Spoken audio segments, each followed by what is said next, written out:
Hey guys, what is up? SuperKmanrocks here, and I am here for my Worlds 2022 quarterfinals overview, analysis, and predictions for all 4 series that we're going to be getting here. We are down to the top 8 teams in the world. We are reaching the pinnacle of League of Legends for the 2022 season. I'm very excited. I hope you guys are very excited. In this video, we're going to be going over all 4 of the quarterfinals matchups that we're going to be getting. We're going to talk about advantages and disadvantages that every team has, not only in general, but also against the particular team that they are going into.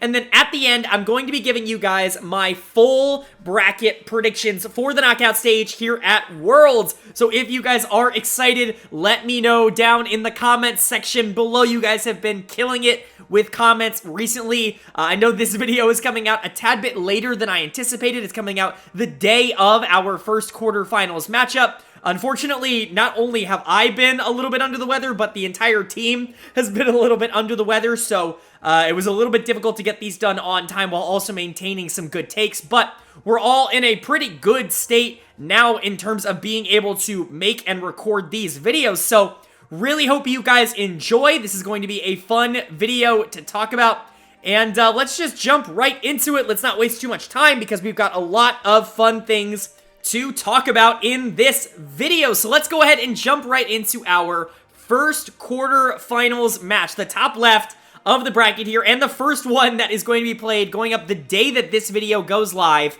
It is going to be the number 1 team out of Group B in Gen.G Gaming taking on the number 2 team out of Group C in Rogue, and certainly an intriguing matchup between these 2 teams. I'll run down the 2 rosters. On Gen.G Gaming side, it's going to be 369 in the top lane, Kanavi in the jungle, Yagao in the mid lane, Hope and AD carry, and Missing at support. Of course, on Rogue side, it's going to be Otoamne in the top lane, Malrang in the jungle, Larson in the mid lane, Comp and AD carry, and Trimby at support.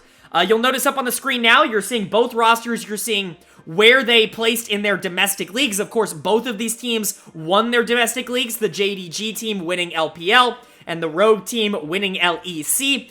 And you're also going to see my personal rankings for where I place these players out of every major team at Worlds. And so, unfortunately, this does not include any minor region teams. I just don't have enough information to be able to grade them in the same capacity. I only covered the major 4 regions all year long, and a lot of this is taking into account how they have played at Worlds so far, but it is not just how they played at Worlds so far. These are all out of 15, just so we're aware, and I'll kind of give my reasonings as we go through each player, but it'll also note if I had an all-pro for them in the group stage or the play-in stage before that. So let's go ahead and get talking about each of these teams individually, and then we can start talking about where the matchups become interesting. So let's talk about Gen.G Gaming. They looked really good in Group B. Now, we all knew that they were great coming into this tournament. They had won the LPL. This was a team that I believed in, I think significantly more than a lot of analysts.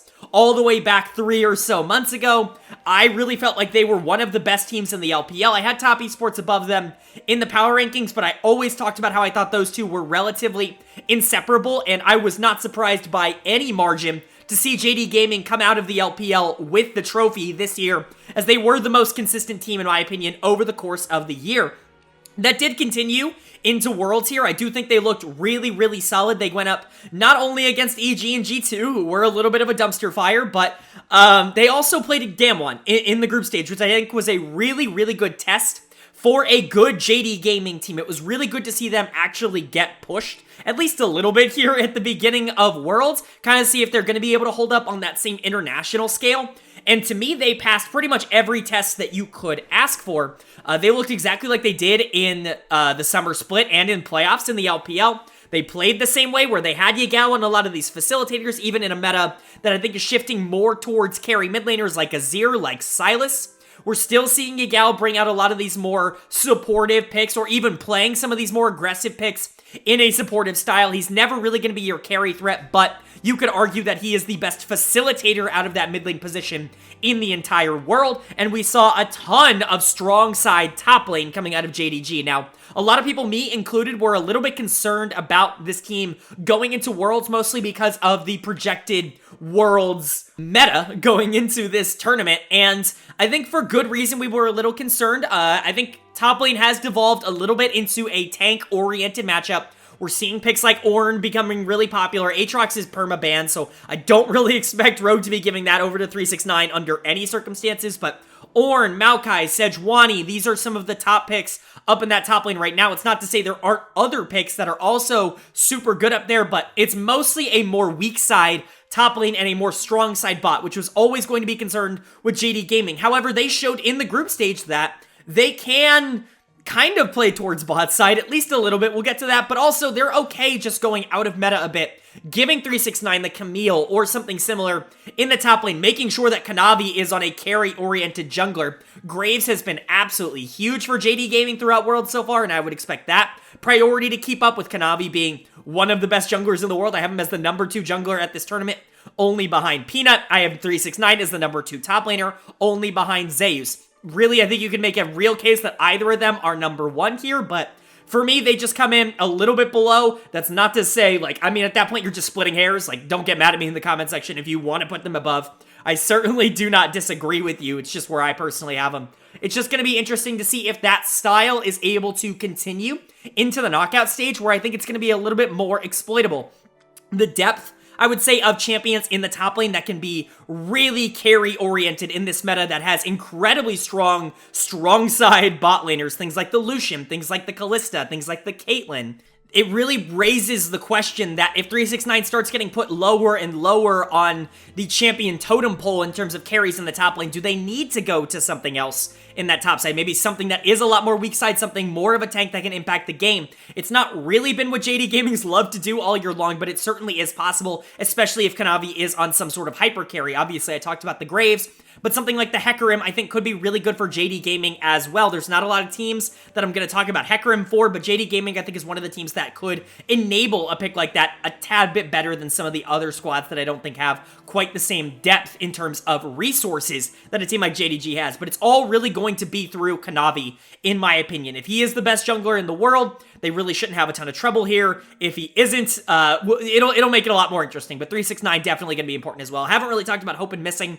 They've been mostly weak side all year long. In fact, I've been significantly lower on Hope, I think generally as a player all year long. Not that I'm low on him. He comes in at number 9 for me at 80 carry. I think a lot of people are going to see that as exponentially low, but I implore you to go and look at the 80 carry depth at this tournament. He comes in just below players like Dekdom and Deft. So it's not like he's really like super far down the list. He's still around a lot of good company. There's just a lot of good 80 carries at the World Championship. Who would have known? I think Hope is in a position to be able to play strong side. I think the meta actually suits him relatively well. We've been seeing him do a lot better with picks like Lucian. I don't expect that to get through a ton against JD Gaming, mostly because Rogue is probably either going to pick it because it's their best bot lane, or they're going to ban it because it is incredibly strong.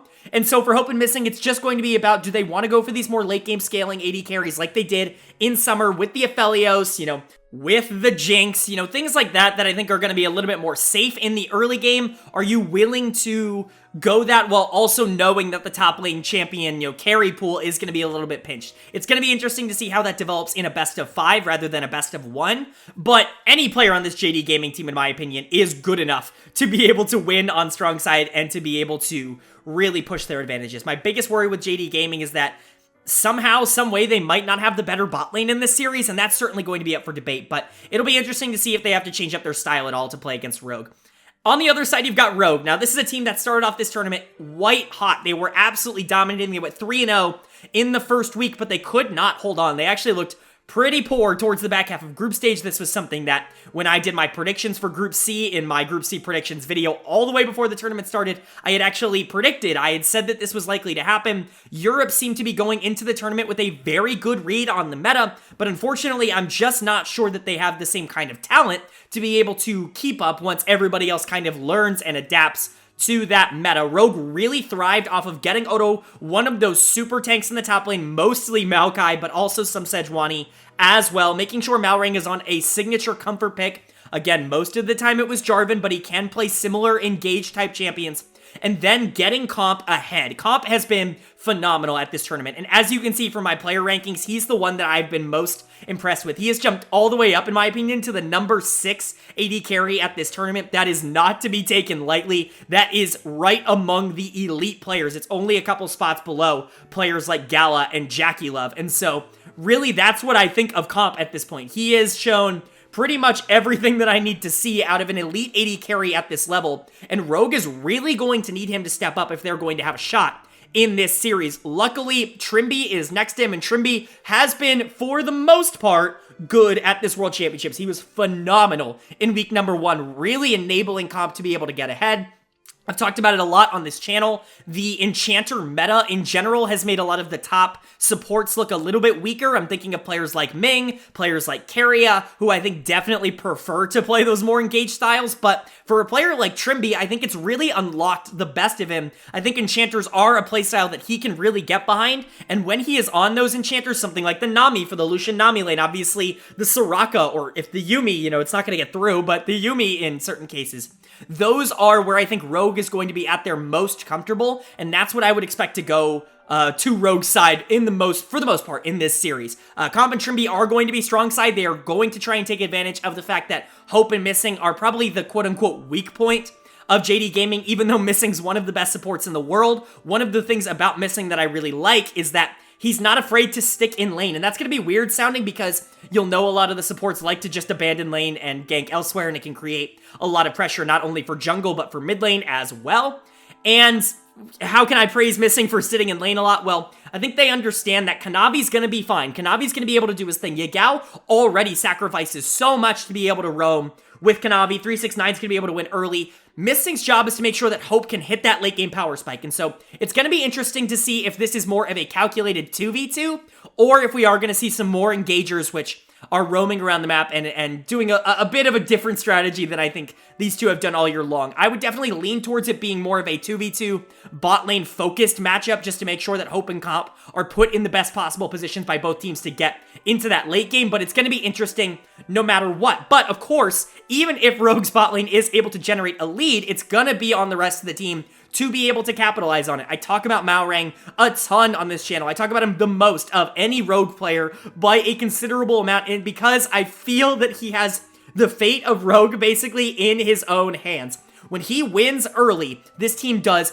exponentially better. When he has leads, he really does a great job of being able to shut off the map. He does a great job of being able to strangle out experience from the enemy jungler.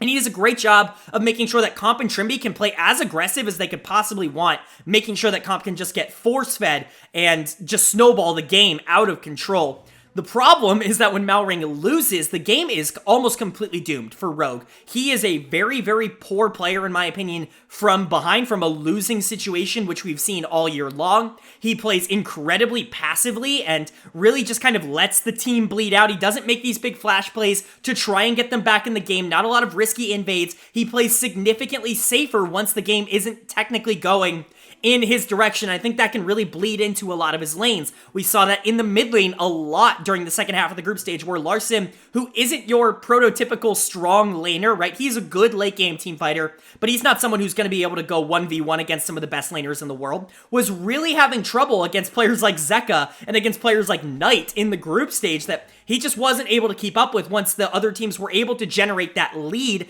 against Maorang. It'll be interesting to see if that'll matter as much into a more supportive style roaming mid laner like Yagao. But for Maorang, it really is just about making sure that he has a good plan going into every game so that he can generate at least a little bit of gold lead for his team. If he's sitting there at relatively even, I would say around 10-15 minutes, I would say that is a huge win for Rogue overall. They just need to get to this late game not behind. So that's going to be huge for Maorang. And then Odo, it's hard to talk about him in the top lane because he really isn't like the most flashy player. He's just an incredibly solid one, and I really don't have a lot of concerns that Odo is going to be relatively okay. Yes, it's into 369, and the late game difference might be absolutely ginormous, but they're gonna put him on a tank, they're gonna make him weak side, and he's just going to have to survive, and hopefully he can against one of the best top laners in the world, if not the best top laner in the world.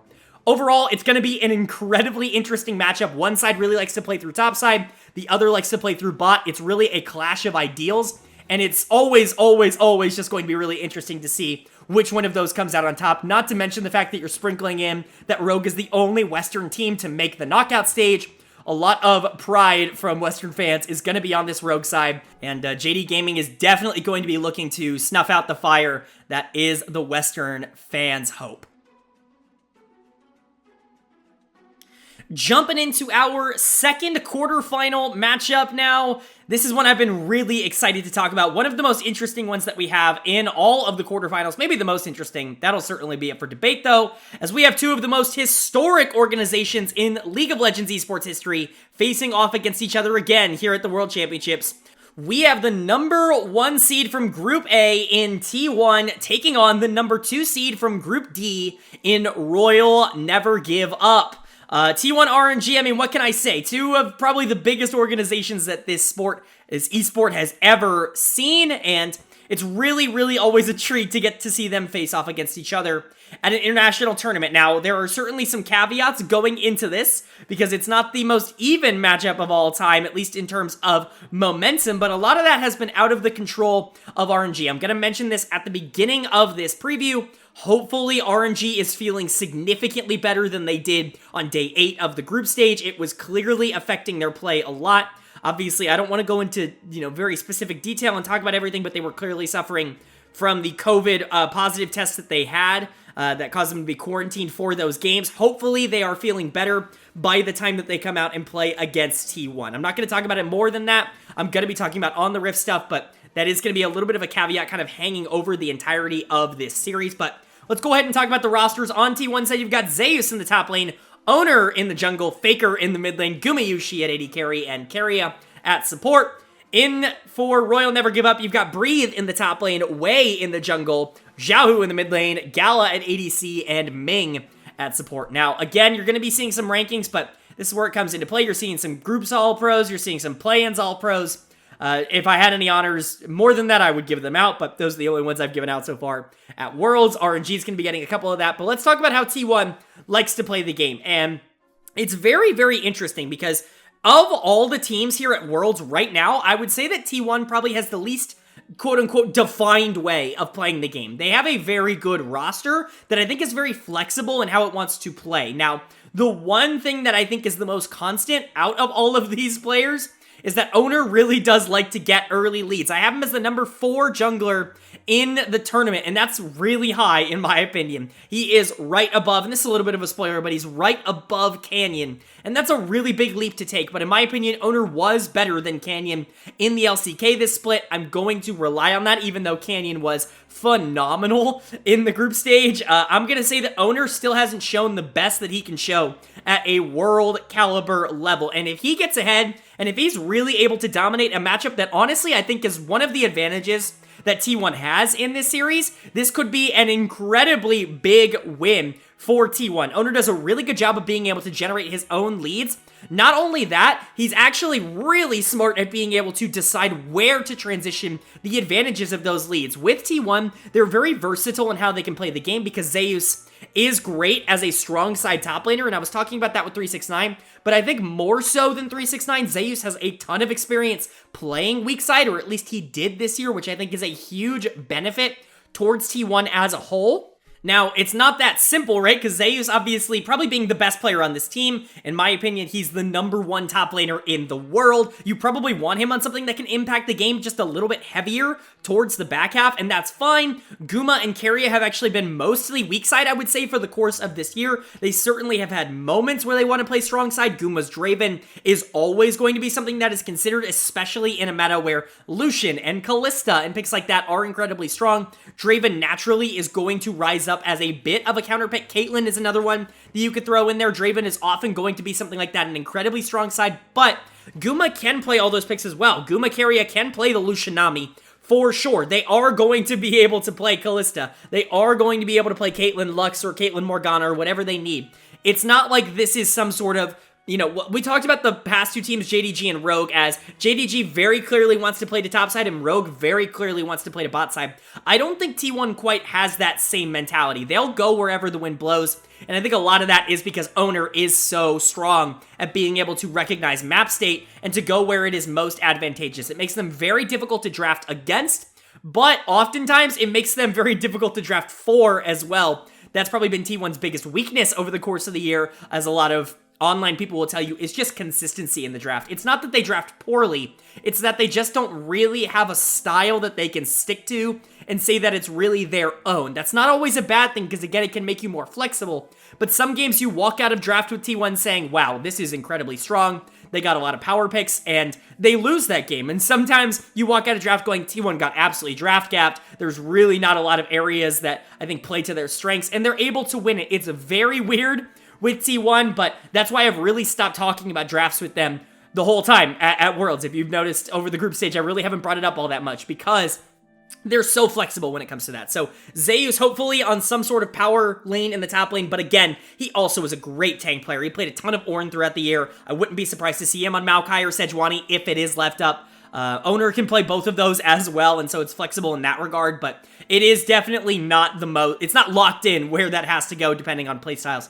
Owner does typically favor these more aggressive junglers. I'm thinking Vi, Xin Zhao, like those are the picks I always thought about Owner with, and I think that will continue here. He's definitely a more aggressive player, doesn't really want to be on this late game tank duty, but he can do that if he needs to. I really do not worry about his ability to play a little bit more passively in the early game. I would just say of all 5 players on T1, Owner is the most likely to be getting the resources.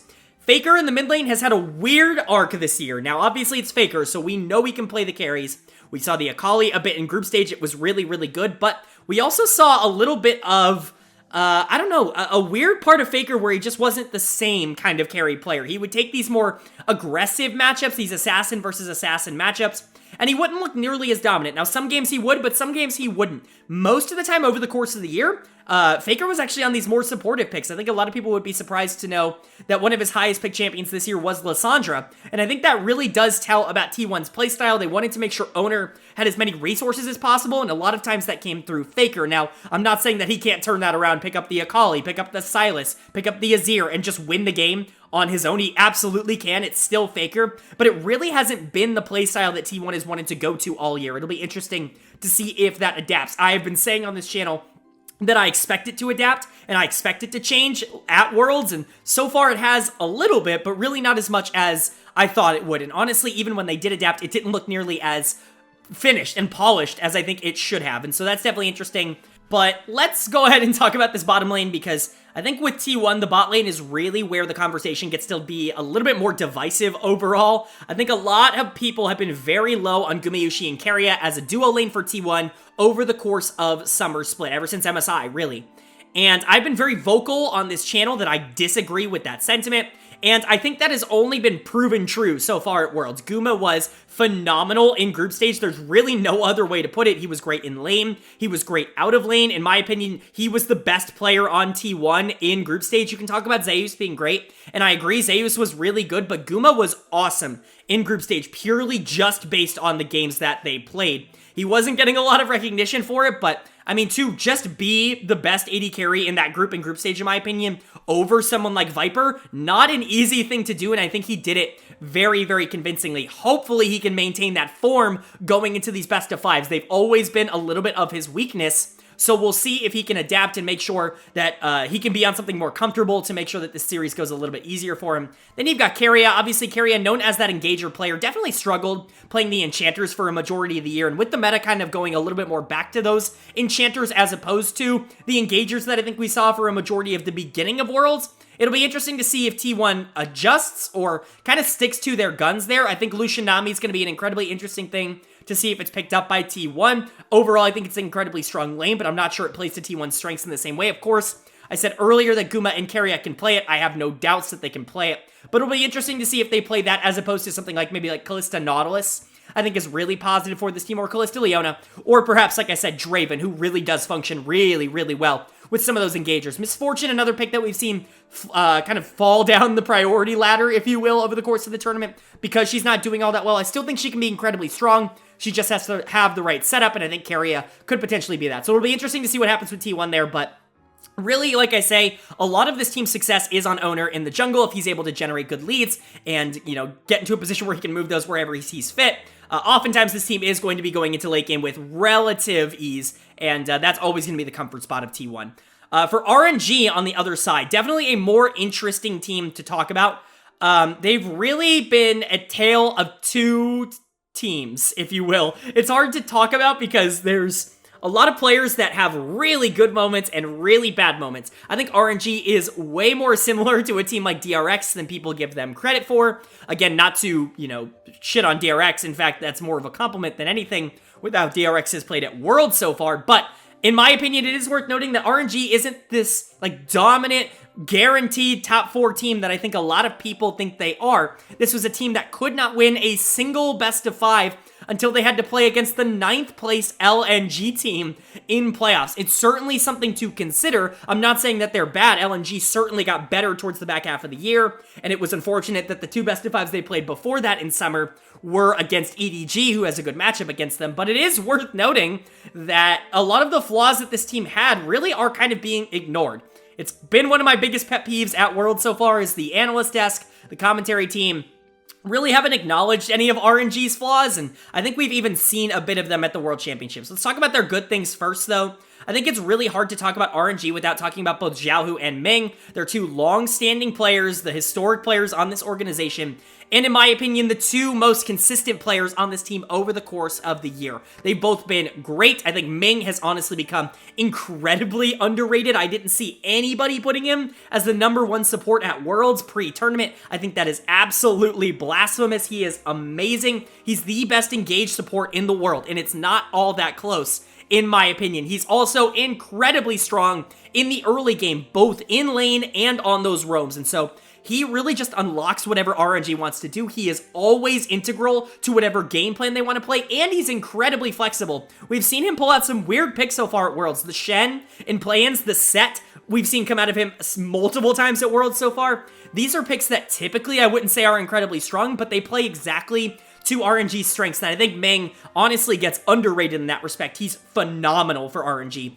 And then Xiaohu, who has always been a rock for this organization. He can carry, he can support, he can do whatever. He's obviously fitted into more of a supportive role, I would say, over the course of Worlds so far. We're definitely seeing the more aggressive mid laners trend downwards for RNG in particular, but I don't know if that's going to last. We're seeing a lot of Lissandra bans in general against RNG as a whole, and wow, that's been a huge pick for Xiaohu. It'll be interesting to see if he adapts by going to more of the Akali, maybe play something that's going to be able to take over a bit more. I actually favor Xiaohu in the matchup against Faker if they are just going to match aggressive picks in the mid lane, so it'll be a little bit interesting to see how that plays out. Either way, Xiaohu's always a positive on the map. There were multiple games that RNG won in group stage because of Xiaohu, and I think a lot of people forget about that. But really, the standout member of group stage for RNG was Gala, and that was a huge, huge sigh of relief, I think, from RNG fans. In my opinion, Gala was going into this tournament with a lot to prove. I certainly didn't think he was a bad player, but I wasn't convinced that he was one of the top 80 carries in the world. He is doing everything in his power to prove to me that he is one of the top 80 carries in the world. I've moved him all the way up to number 4 on the 80 carry ladder, and that just really shows how good he has been over the course of this tournament. I think he has now solidified himself as one of the non-contentious top 5 80 carries in the world, but he is going to have to keep it up. This is a lane that really benefited in the group stage from playing super aggressive in the early game and making sure that they had very high pressure in the bottom lane. Now, Xiaohu did a great job of that. Wei was very instrumental in being able to create that, but Gala is going to have to keep that up. One of my biggest problems with Gala was that he didn't have the same kind of aggressive early game nature that a lot of his contemporaries at the top of the 80 carry list had. Players like Ruler, players like Viper, players like Jackie Love, the 3 players above him still on this list. And so he's got to be able to maintain that, and he's got to be able to keep that, but he definitely did show that even against a great team like Gen.G in the group stage. It's just all about being able to maintain it. Gala and Ming has the potential to be the single best bot lane in the world, but it is going to be all about the resource allocation. Oftentimes, they move away from Gala, in group stage they move towards him, and so with this meta being a little bit more strong side bot oriented, it'll be interesting to see if that lasts, or if they pivot a bit more towards the end. And then you've got Breathe and Wei on the top side. Don't want to spend too long on either of these players because they're very adaptive. Wei, not so adaptive, but more so game plan adaptive. He has 2 major picks. He's got the Vi that he's going to pick basically anytime it's up, and then he's got the Viego. Those are the 2 picks that you're going to be seeing Wei go to a ton, and he's going to be doing pretty much whatever he needs to do. If he needs to sit there and farm up on the Viego and make sure that he's useful in the late game, he's going to be able to do that. If he needs to be able to create a lot of action early on either Viego or Vi, he's going to be able to do that. Whatever the team really needs him to do, he's going to be able to adapt and do it. I don't think he's one of the best junglers in the world, but I do think he's a very smart jungler, one that won't lose you games by himself.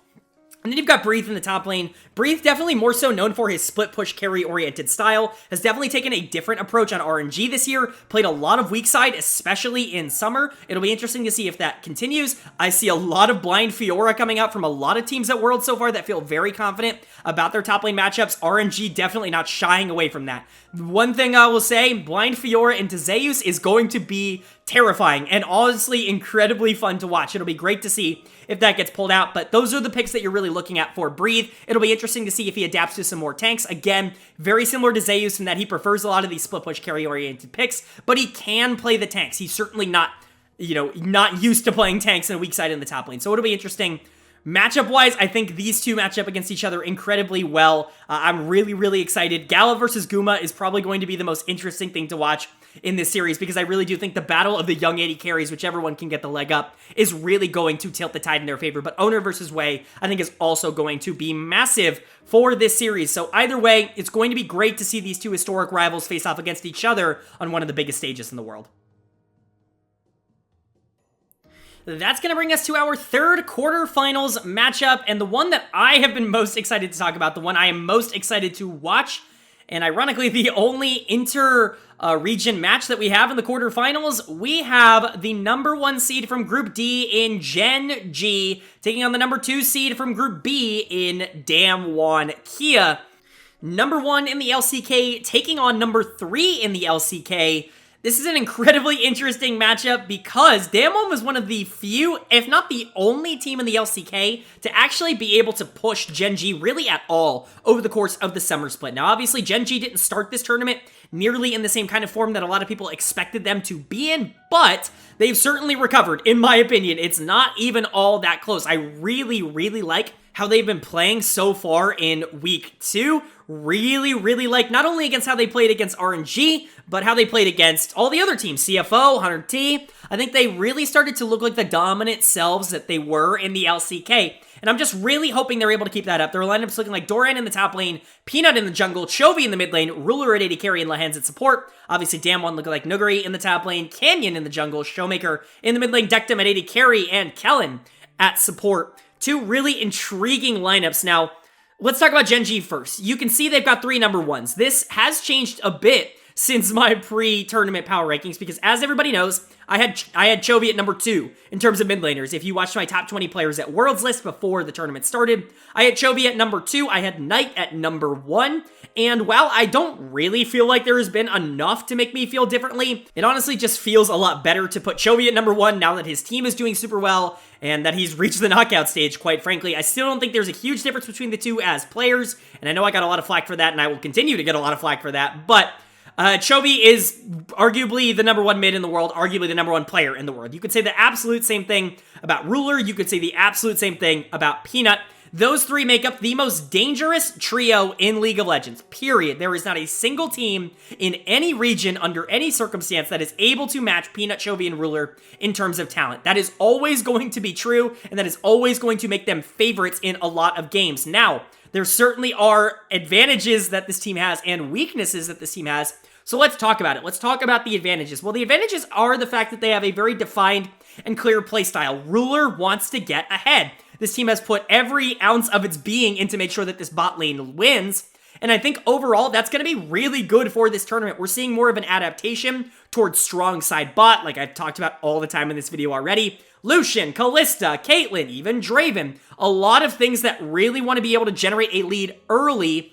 And man, does that live up to Gen.G's playstyle super, super well. They're able to capitalize a lot on the mispositioning and mistakes that other bot lanes are able to use and create really this kind of 2v2 scenario where Ruler and Lehens can just dominate, can just like focus in and dominate. And I think really if they're able to do that against DAMWON, this series will not be close. I have a little bit more faith than that in DAMWON's ability to be able to control the game, but that's what you're looking at on the side of Gen.G. If Ruler gets ahead, the game is legitimately over. There is a reason I consider him to be the best AD carry of all time, because really when he wins. Like he wins. And I think it's really, really dominant. Lehens, very, very good at being able to enable that, an incredibly aggressive player that is able to generate a lot of leads for Ruler because his positioning is fantastic. The problem with Lehens has always been the fact that he can sometimes get a little bit over egregious in the bot lane. He will die sometimes for no reason. Now, a lot of good supports in the game will do that, but not a lot of the best supports in the world will do that. That's why he comes in just below players like Missing for me, because while his highs are significantly higher, in my opinion, than a player like Missing, I think his lows are a little bit lower, and I do think it is sometimes, not always, but sometimes, a little bit of a detriment to this Gen.G team overall to have a player like Lehens that just runs it down sometimes in the bottom lane. 90% of the time it's a positive, but you're just worried about that 10% kind of creeping its way back in. You're really hoping that you don't get any of those in the 5 games. I think as long as you keep the draft a little bit more contained. I don't hate the Singed pick like everybody else did. Obviously, Singed kind of being his signature pick. I just want them to not blind it. You know what I mean? I want them to have more patience and have a little bit more thought with when to bring out these crazy picks that Lehens likes to play. So Ruler and Lehens, really not worried about them. Peanut and Chovy as a mid-jungle duo, it's not even fair. Like, it's really not even fair that these two get to be on the same team. Peanut is so commanding as a carry jungler. He's been playing a ton of Graves at this World so far. I don't expect that to change. Chovy can play literally anything in the world. One of the biggest problems everybody had with Chovy before this year was the fact that he was a carry-oriented player, wasn't somebody who really liked to leave his lane all the time, and wanted to definitely play to generate a lead for the late game, but that's almost all changed this year. He's completely adopted a mentality to help this Gen.G team win. He's been a lot more selfless in terms of resources. He's willing to sacrifice mid waves in order to make sure that his jungler or his bot laner are in good spots to be able to win the game. And then also, you can just give him a Azir and he'll win the game for you that way. Like, it is the most unreal thing to have a player like Chovy on your roster. Not only is he gifted enough to win any game basically by himself, but he's also smart enough to know that every game doesn't have to be that anymore. And that's why Chovy is terrifying. Peanut's terrifying because he can play everything. Obviously was known as a more carry-oriented jungler early in his days. Now, we've gotten to the point in 2022 where he is most synonymous, I would say, with a pick like Poppy that he basically put into the meta. But he showed so far at Worlds that he's certainly not against being able to pull out a pick like the Graves and be a major damage force towards the back half of games. It's really interesting to see how this team adapts as the tournament goes on, and I'm really just hoping that they're able to keep it up, because Peanut, Chovy, Ruler as a trio, add on Lehens, like, that's super dangerous. You've got Doran in the top lane. Haven't really talked about him too much. Certainly not a bad player. In fact, was great in their tiebreaker win to get them this #1 seed spot. But for the most part, probably going to be weak side. That's not his fault. He's a really good player. I am as the #4 top laner at this tournament, and he's arguably the worst player on this team. Like, take with that what you will. But it's just hard to justify putting Doran on strong side when that would probably mean putting Ruler on weak side. You just really don't want to do that in most cases. I think they proved that it's definitely possible. Doran has great games on the likes of Camille, on the likes of Fiora. We've seen it throughout his career, not only here on Gen.G, but on teams before this. And so I'm really not all that worried about Doran's ability to do it. It's really just about this team's ability to want to play towards it. And I just don't think that's going to be super high up on their priority list, what with Peanut, Chovy, and Ruler all preferring to play a bit more towards that bot side. So Doran probably on tank duty, certainly not a bad thing overall for Gen.G. If this lineup is firing, they are basically unstoppable. But that brings us to DAMWON Kia. This is a team that has really emerged so far at the World Championships. This was a team that everybody doubted going into Worlds. And I can only say that from the experience of my comment section and what I see online. Nobody really thought that they were a top 5 team in the world. I definitely stood my ground saying this team is just as good, if not better, than, you know, a team like EDG, who a lot of people had ranked a lot higher than them. And so to see them come out and like really put up a fight against a team like JD Gaming, I really wasn't all that surprised. This is a team that has consistently been able to turn it on in important matches. Even if you are to say, well, they weren't the same DAMWON that they've been in years past in the LCK. That's true. But you don't have to be the best team in the world, no question, like DAMWON has been over the past year or two, to be one of the best teams in the world. And I think a lot of people lose sight of that. Canyon was terrific in the group stage. If he's able to keep that up, he's way higher than #5 as a jungler. He could be #1 with the way he played in group stage. It's just about the consistency. He wasn't all that consistent throughout the LCK and throughout playoffs. He had really great games, and he also had really bad games. If he can just hone in on those great games, have them a lot more consistently, this could be a very intriguing matchup between these two teams.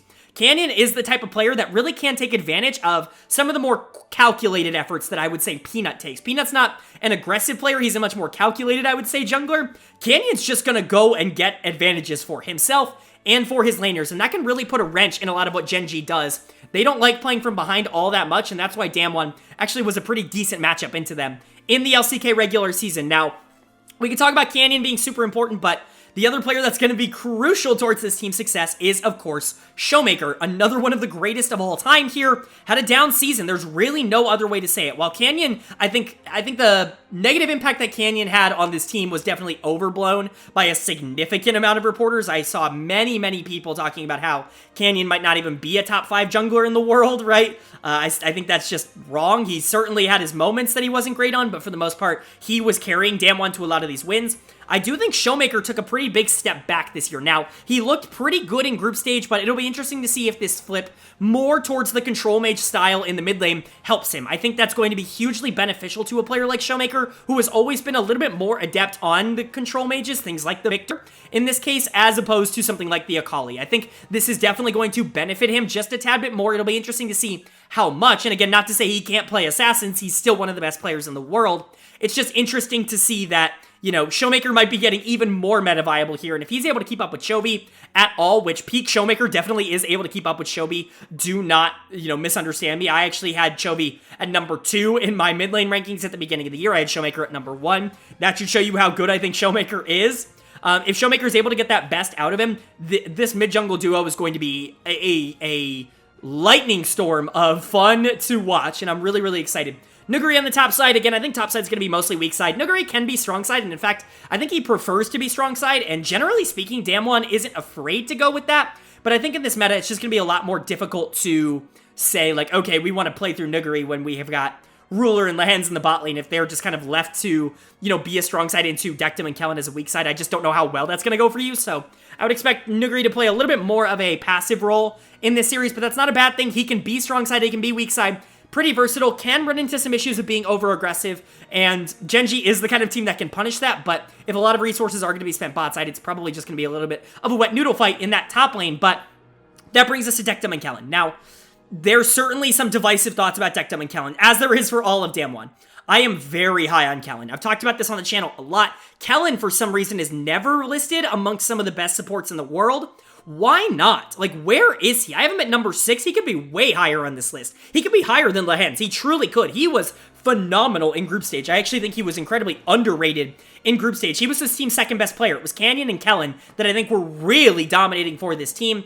I hear a lot of names get thrown out above Kellen, even a player like Beryl, who just left this DAMWON team to go to DRX. I do not think those players are on the same level right now. Kellen has been fantastic, and if he's able to keep up his form, not only on Engagers, but on Enchanters as well, this series is going to be a lot more interesting, because he could genuinely be someone that can throw a cog into the wrench of the Ruler Lehens bot lane, but for Dectum, he's just never been someone who's able to take advantage of early leads. He's got phenomenal late-game instincts and positioning in teamfights, but he's not that early game aggressive AD carry that I say that you need to be one of the best in the world. He's a very strong AD carry that I think does his job very admirably, but he's not a superstar player. He's a good player that can do a lot. Aphelios, obviously, his signature pick, that's going to be huge for DAMWON. I'll be interested to see if Gen.G lets that through. That was something that was banned almost permanently against him in the LCK, although teams have been letting it through against DAMWON in the group stage so far. It'll be interesting to see if Gen.G, with a little bit more familiarity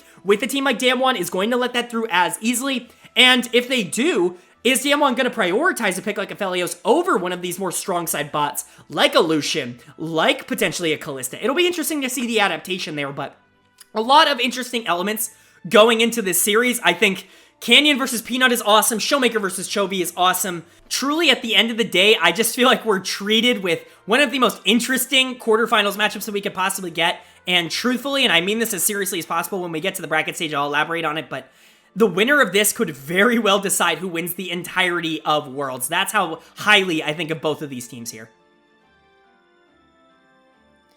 That is going to bring us to our fourth and final quarterfinals matchup here in the top 8 of Worlds, and it's arguably the most divisive one when it comes to opinions on who is going to win it, as we have the number 1 seed out of Group C in DRX taking on the number 2 seed out of Group A in Edward Gaming. Certainly an intriguing matchup. One of these teams coming into the tournament with a lot of hype, the other winning their group and really having a player completely break out and prove that he deserves to be amongst the best at the tournament. Really, really fun matchup between these two teams. Let's go ahead and talk about the lineups on DRX's side. You've got Kingen in the top lane, Pioshik in the jungle, Zika in the mid lane, Deft at AD carry, and Beryl at support. For EDG, you've got Flandre in the top lane, JJ in the jungle, Scout in the mid lane, Viper at AD carry, and Mako at support. Very intriguing matchup here. The defending world champions do end up making it to quarterfinals. Not the easiest of week ones for them. Obviously, losing to T1 wasn't ideal. Kind of getting clapped in their first game. Not exactly how they wanted to kick off the tournament. And Fnatic really looked like they'd be a team that was going to be a little bit challenging, but with them falling off, EDG does make it through relatively unscathed. DRX, on the other hand, really proving that they probably were the best team in their group all along. Maybe with the exception of the final 2 games of top esports. But, you know, with everything that happened, they were clearly better than Rogue, in my opinion. Not only on the second week, but with the tiebreaker as well, they were very much the better team. So it's definitely a dichotomy, I would say, of the 2 teams coming into the group. Let's talk about DRX first. That's kind of what we've been doing here. You absolutely cannot talk about DRX without starting with Zika in the mid lane. This is someone who, at the beginning of the tournament, maybe he was at number 6, number 7, number 8, somewhere around there for mid laners. He has jumped, in my opinion, all the way up to number 3 in terms of mid laners in the world. He has played like a top 10 player in the world at this tournament, and it really has been incredibly fun to watch. He's top 10, and he's probably closer to 5 than he is to 10, at least in the form that he's in right now. Yes, he does have a particular playing style. That is going to be something that I think a lot of people throw at Zika fans, is that yes, he does prefer to play Akali and Sylas and LeBlanc and assassin-oriented champions. Yes, that is definitely his preference, but we've seen him on a champion like Azir, and we know that he can still win the game being a backline damage dealer, so it's not like he's just this one-dimensional 2-trick that can really only be at this level on those 2 champions. Even if he was, if he's able to be a top 3 mid in the world on those champions, that is still incredibly impressive. And when he does end up getting these champions, he just dominates the game no matter who he is up against. And I'm really excited to see him get his toughest test here at Worlds, going into EDG and going into Scout in particular. A very interesting matchup that I'll talk about a bit later, but for Zika, he has really, really carried DRX to this point. Not to say the other players aren't good, but to talk about a team being the number 1 seed in their group at Worlds, you're going to need one of the best players, and that truly is what the young mid laner has been here for DRX. Obviously, I'm notoriously high on him on this channel. No one's going to be surprised to hear me talking so highly. I've been doing it for years now on this channel, even going back to BLG last year, so no one is going to be surprised to hear me be super high on him.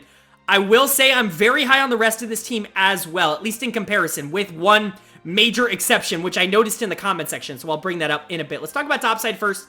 Topside's weak side for DRX. That's just how it is. Kingan's a very good weak side top. Honestly, he was someone who I think has had his moments of being a huge negative for this team. We did see that in the early parts of the group stage, but I think when he's locked in, when he's on, he's one of the better weak side tops at this tournament because he is purely weak side. Like, you want to talk about, oh yeah, you know, Flandre on the other side can play weak side, I guess, but he's a strong side player. He prefers to be strong side.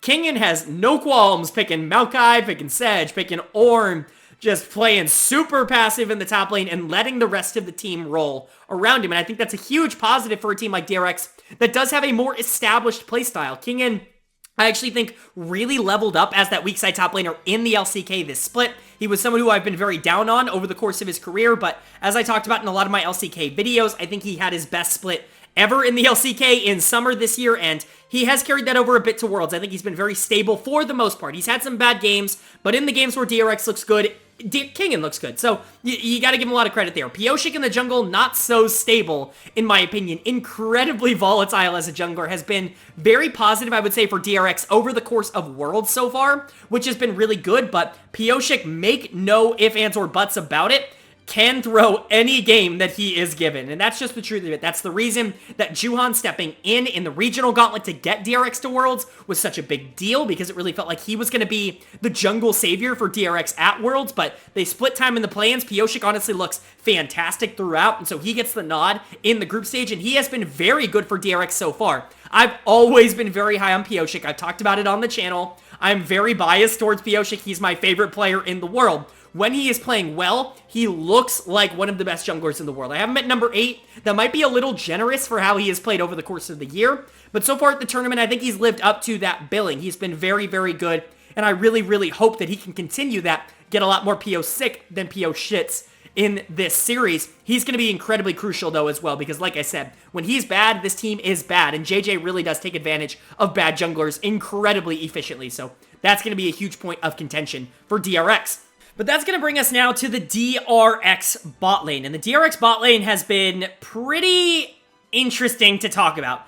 I'm much lower on this bot lane than I think the majority of people are. I do really like Deft, and I've talked about it. While I am lower on Deft than I think quote-unquote community sentiment I just think is a little bit too high on him. Yes, Deft has been very, very good, but he's not this, like, solo carry for DRX that I think a lot of people say he has been throughout the year. He's been solid, certainly not a lot of huge problems with him, and I talked about this a lot on the LCK reviews and preview, videos that I did, but Deft is just this incredibly consistent bot laner that no matter who you put him up against is probably going to go even and is probably going to be useful late. He's not super active in the early game, but he doesn't really need to be, and honestly, he kind of can be. We saw that as they kind of went to the Ashheimer a lot over the course of group stage, a very aggressive early game bot that wants to be able to create pressure in the lane. It does have a specific purpose of trying to shut down a lot of these more early game strong side bot lane duos that have been popping up a lot more frequently throughout the tournament. Now, I really don't know if that's going to get brought out a lot more in group stage. I think it's very counterable if you see it coming.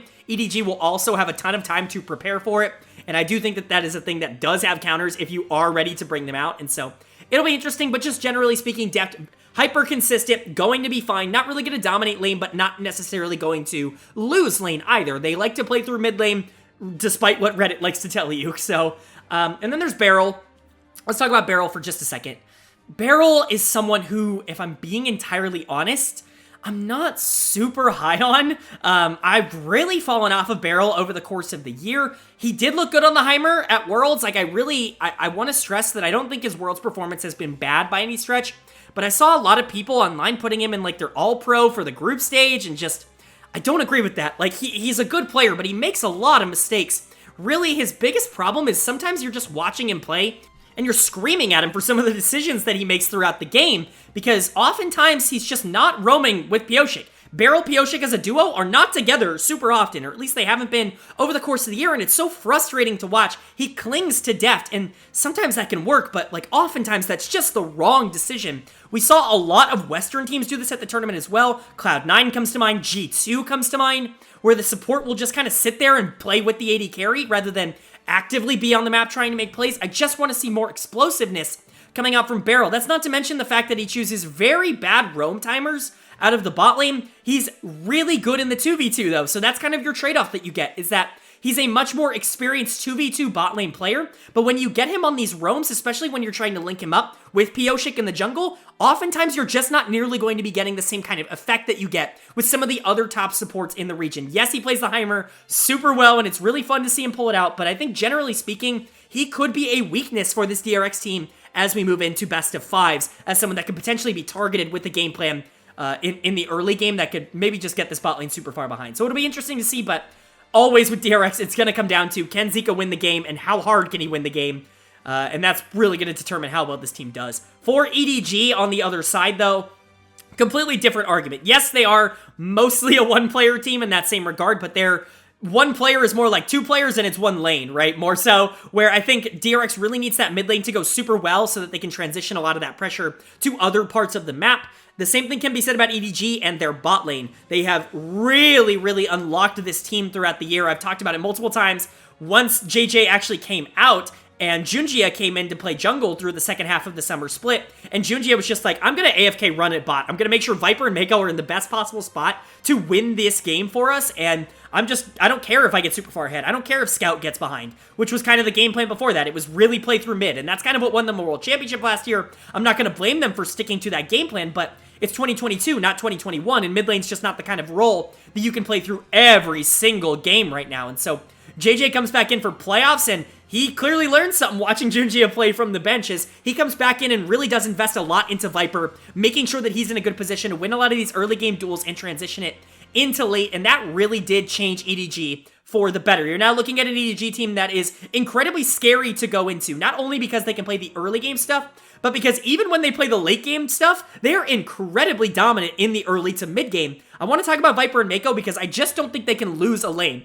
I know I talked about Guma being the best AD carry in Group A, and I do agree with that over the 6-game sample size, right? If you're just talking about the 6 games, I think Guma had more of an impact in teamfights, but you want to talk about Viper and Mako just dominating the lanes that they weren't supposed to? I'm talking picking up Felios and being up 4 kills at 10 minutes. Like, it is absurd what happens with EDG once they're able to generate that lead, and it really doesn't matter what champions they're on. Yes, they're proficient on being able to go to things like Kalista, and Lucian Nami I think is going to be huge for EDG as a whole. I don't expect it to get through draft a lot for either of these teams, even something like the Caitlyn, obviously the depth might be known for.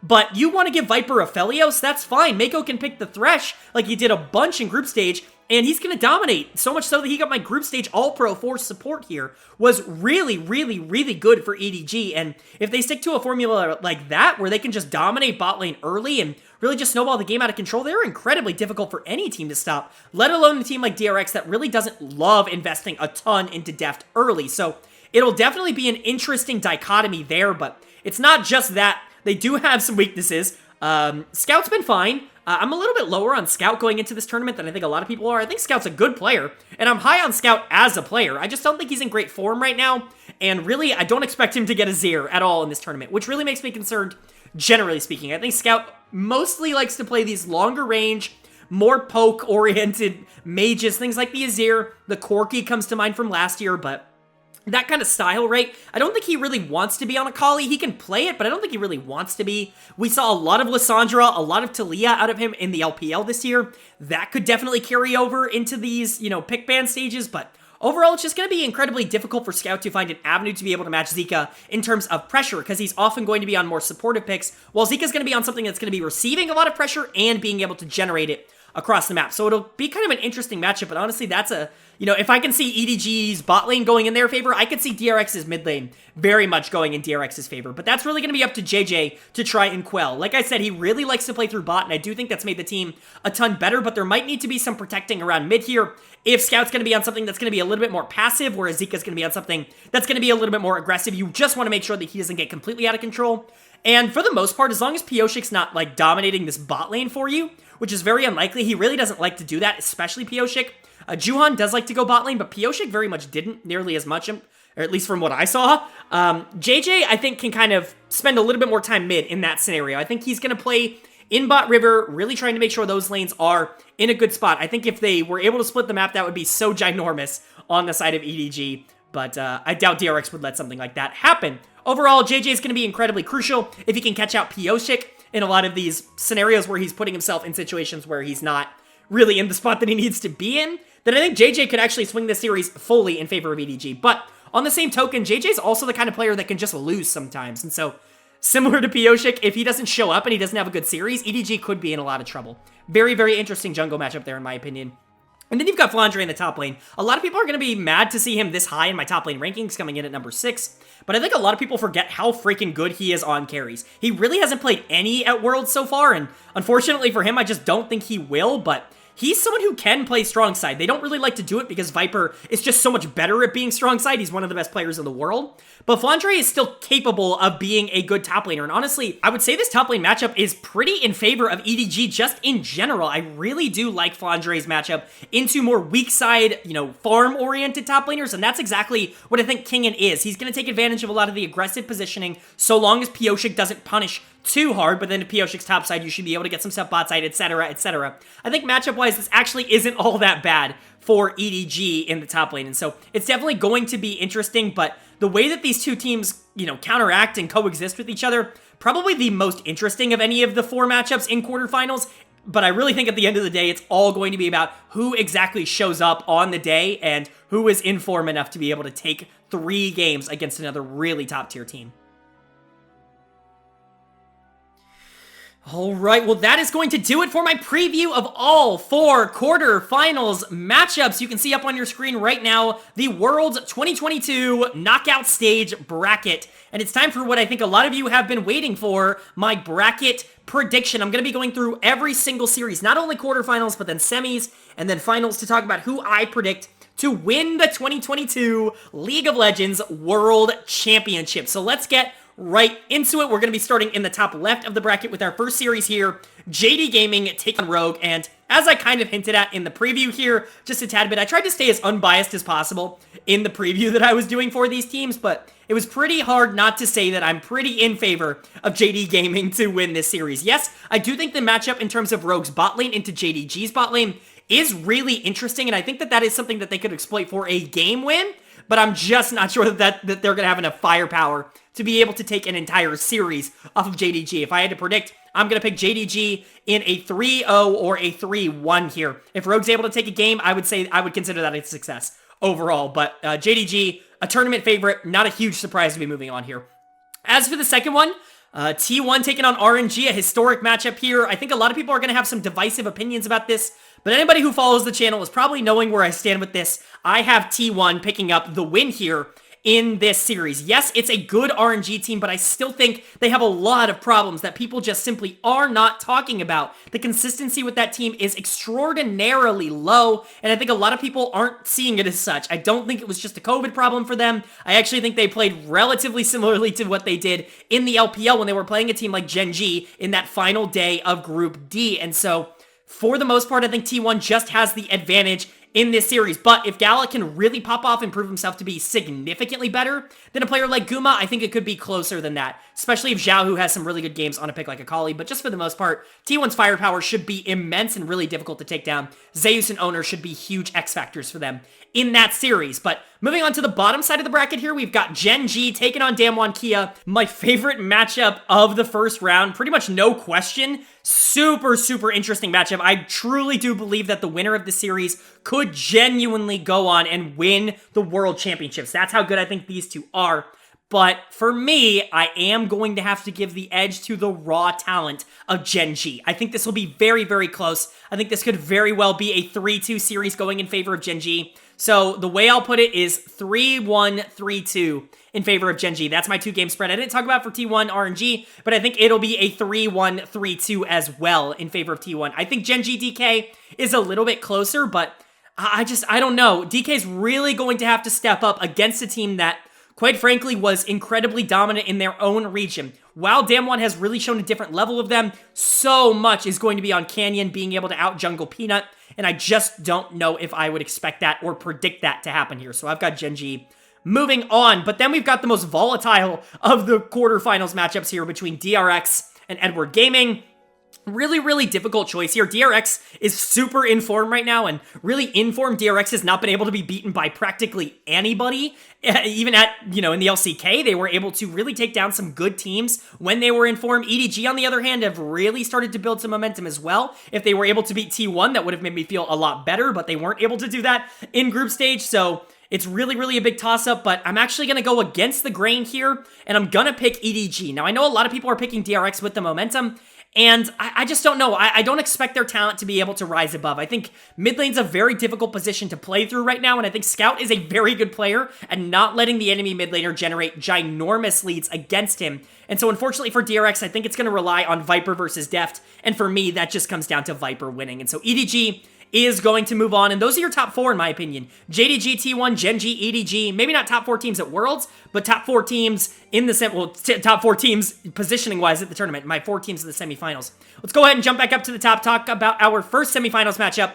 JD Gaming versus T1. I would love to see this, mostly for 369 versus Zeus. That's the matchup we all want to see here, and we have the potential of seeing it in the semifinals. I think we get it here, and I'd be super hyped for it. Who do I have in that matchup? Well, I think top lane is truly a toss-up. I think the tiebreaker, unfortunately, comes down to the jungle matchup here that I just have in favor of JD Gaming. I think Kanavi is simply too good. While Owner is incredibly consistent and a very good jungler, I'm just not sure that he's going to be able to consistently keep up with a player like Kanavi over the course of a 5-game series. I think bot lane is in favor of T1, but Hope and Missing certainly aren't liabilities by any stretch of the imagination. And depending on game state, Hope could just generally be more effective overall than even a player like Guma in that series. And then you've got Yagao versus Faker, two mid laners that are on the more supportive side. I think Yagao just does the job a tad bit better right now. So for me, JDG is moving on.